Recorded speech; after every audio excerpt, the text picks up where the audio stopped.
My name is Jake Thompson, and I've been driving trucks for 15 years. I've seen everything on these roads. Storms, accidents, strange people. But nothing, absolutely nothing, prepared me for what happened on the night of October 31st, 2023, on Interstate 55 in rural Illinois.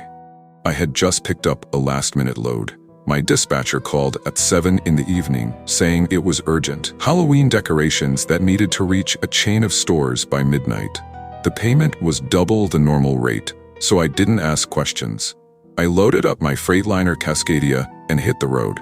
I-55 is a highway I know well. It cuts through the middle of Illinois, passing through small towns and endless cornfields. During the day, it's quiet. At night, especially on Halloween, it's deserted. People stay home with their kids or at parties. I like it that way. Less traffic. It was almost 10:30 when I passed through Springfield. The GPS showed I was on schedule. The road was empty, just my truck cutting through the darkness. The radio was playing country music, and I hummed along, keeping myself awake. Every now and then, I'd see lights from farms in the distance, jack-o'-lanterns glowing on porches. That's when I got near Williamsville, and things started getting weird.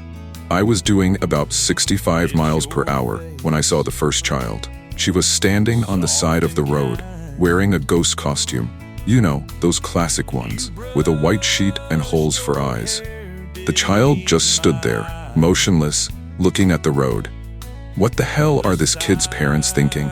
I muttered, slowing down. It was almost midnight on Halloween, and there's a child alone on the side of an interstate highway? That didn't make sense. I thought about stopping, but I had a deadline to meet. I kept driving, but the radio started hissing, static. I turned the dial looking for another station, but they were all full of interference. So I turned it off and continued in silence. 2 minutes later, I saw another child. This one was dressed as a witch, with a pointed hat and everything. Also on the side of the road, completely still, looking in my direction. The hair on the back of my neck started to prickle. "Okay, this is weird," I said out loud, as if talking to myself made the situation less frightening. Then I saw the third, the fourth, the fifth. All in costumes. A vampire, a mummy, a skeleton. All standing on the side of I-55, spaced out every few hundred meters, perfectly still, watching me as I passed. My heart started beating faster. I grabbed my cell phone to call the police, but there was no signal, no bars. That was impossible. I had signal there less than 15 minutes ago. That's when I saw the town sign. Williamsville, population 1,500, welcome. And all the children were now in the middle of the road. Not just 5 or 6, dozens of them, maybe 50 children, all in costumes, forming a human wall stretched across Interstate 55. My heart raced. I slammed on the brakes, and the truck groaned, the tires screaming on the asphalt. The trailer swayed dangerously, but I managed to stop about 20 meters from them. I sat in the cab, hands shaking on the steering wheel, staring at that surreal scene. The children didn't move. They just looked at me. Their costumes swayed slightly in the cold October wind, but they were statues. "What do you want?" I shouted through the closed window, knowing it was useless. Then, in unison, they all raised their arms, pointing to the side of the road, to the right, where a secondary road led into Williamsville. I didn't want to go. Every instinct in my body screamed to reverse, turn the truck around, and get out of there. But there was something hypnotic about those children, and a part of me, the curious and stupid part, needed to know what was happening.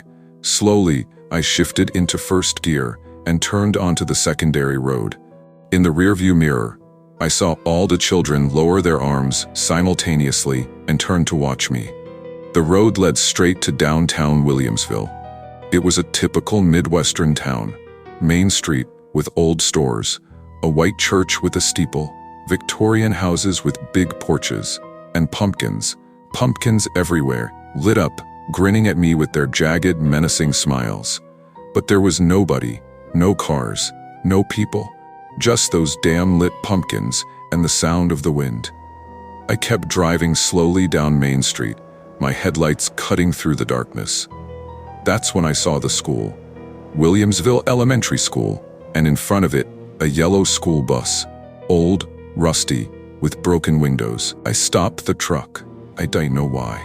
I should have kept going, should have found a way out of this town and back to I-55. But something was pulling me toward that bus. I got out of the cab, the air was freezing, and I could see my breath. I walked to the bus, my boots making noise on the silent asphalt. The bus door was open, creaking slightly. I climbed the steps. Inside, the seats were covered in mold and dust. But there was something else. Lunchboxes, small, rusty metal lunchboxes, open, with remains of mummified food inside. Notebooks scattered on the floor, the pages yellowed and illegible. And on each seat, a Halloween costume. A ghost, a witch, a vampire, a mummy, a skeleton. The same costumes I had seen on the road.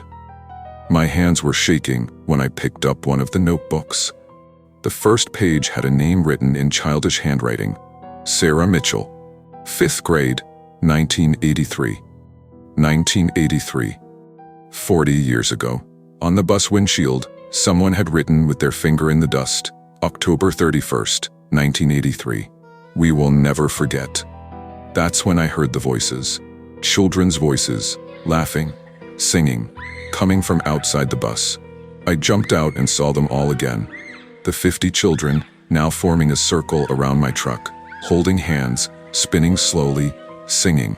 Trick or treat, smell my feet, give me something good to eat. I ran back to the truck cab, locked the doors, turned on the ignition. I needed to get out of there, now. But one of the children, the one in the ghost costume, broke away from the circle and came to my window. She knocked on the glass. 3 knocks. Knock, knock, knock. I looked at her. Or at where her face should be, behind that white sheet. Please, she said, and her voice was muffled, distant.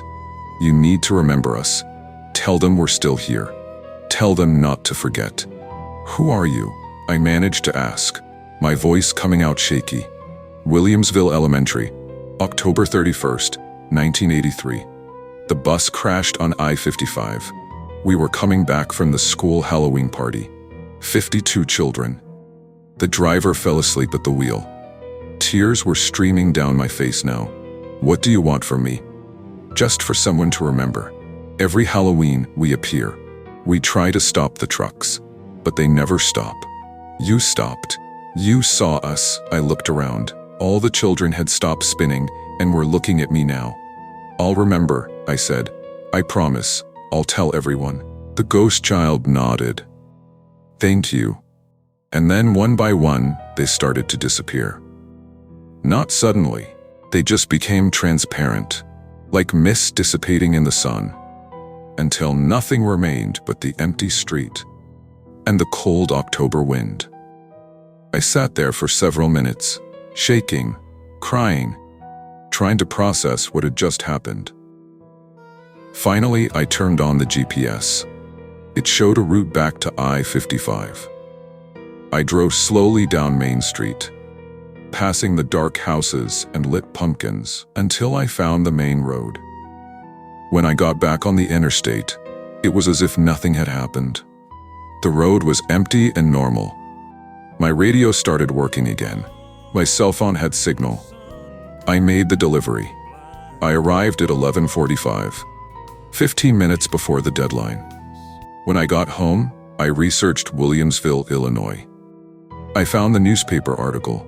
Halloween tragedy. 52 children die in bus accident on I-55. October 31st, 1983. 52 children returning from a school Halloween party. The driver fell asleep. The bus crossed I-55 and collided with a truck. They all died. The article said that for years, the town held a vigil every Halloween. But over time, people moved away, died, forgot. The last vigil was in 2003, 20 years ago. Now, every October 31st, I go back to Williamsville. I bring flowers. I light candles at the memorial they built near the school. And I remember. Because 52 children ask someone to remember. And I promised I would remember. And every year, when I leave the town and return to I-55, I look in the rearview mirror and see them. Standing on the side of the road, in their Halloween costumes, waving at me. Waving goodbye. Until next year. Thank you so much for your company. If this story kept you hooked, don't forget to click on the card to watch the next story.